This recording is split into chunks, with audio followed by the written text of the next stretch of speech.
Hello, I'm Amy Horn, and today's photography lesson is creating abstract images using paper, flash, gels, and either a macro lens or a close-up lens.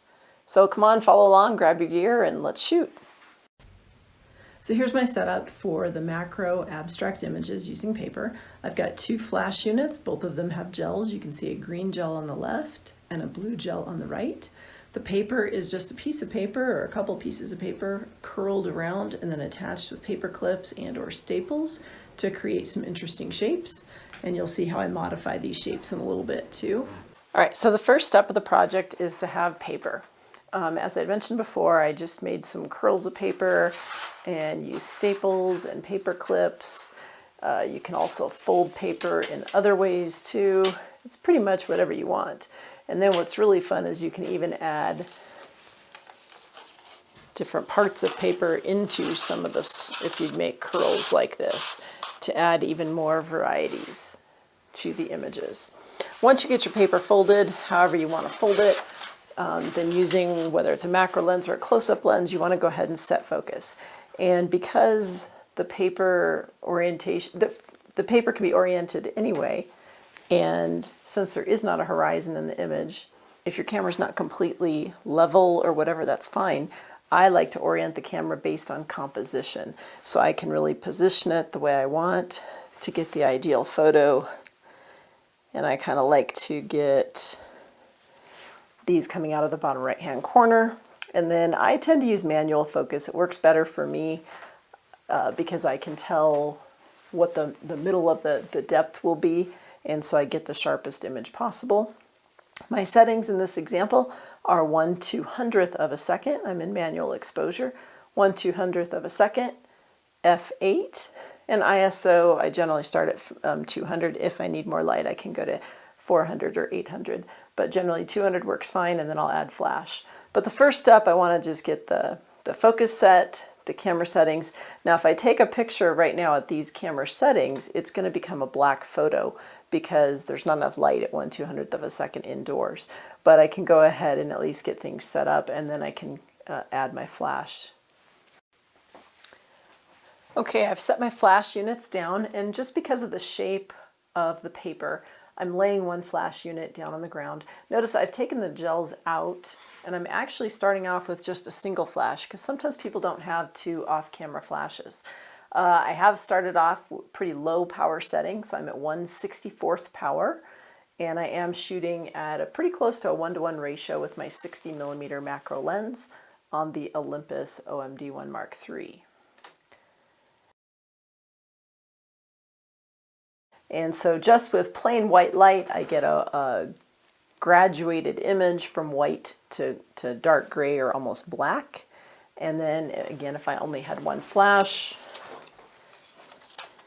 I can add the gel to just the one flash and now have a colorful image doing the same thing.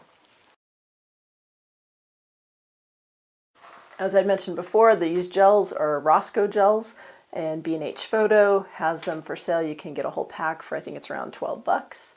You used to be able to get samples, but free samples, but now you have to pay for them. But they're pretty easy, and you just slide them in underneath the little flash wide angle diffuser. So I'm going to go ahead and add a second flash now. So I've got one blue, one green, and this one I'm just going to light towards the side of it.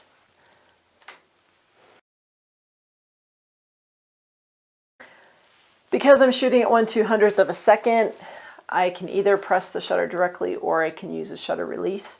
I'm not going to get much camera movement in this case, just because it is such a fast shutter speed.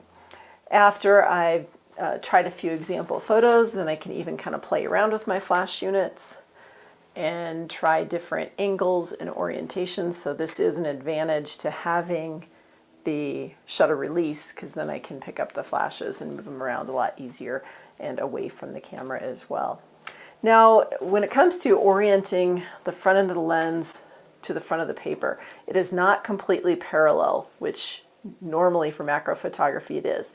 If you have it completely parallel, the lens is going to try to look through the holes, but because of the depth of field, you're not going to see a perfect color through the hole, so you'll end up getting some dark shadows. So I like to offset the paper just slightly, so that way it's looking into the side of each, and then you get a nice true colors and much less shadows and darkness.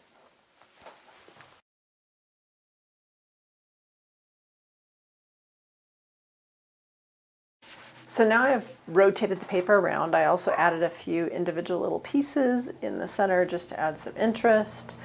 And taking the first picture, I still have the blue and the green flash units. And when I took the first picture, it was pretty dominant blue.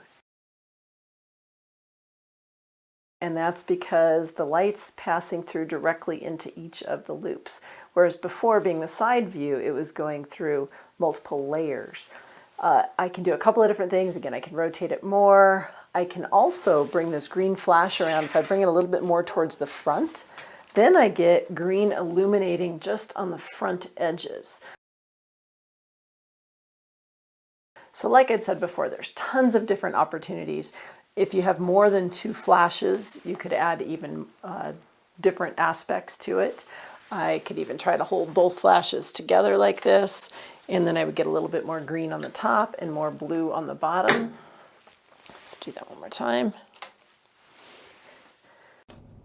So it's really that easy. Just grab your paper, some flashes, gels, and your camera gear, and you can just have fun. I've included several images here trying different colors of flash, using reflective surfaces, as well as different folding patterns. You can even project flash against a wall and changing the background color too. So there's tremendous options. Just have fun with it. I hope you enjoyed the video. Thanks.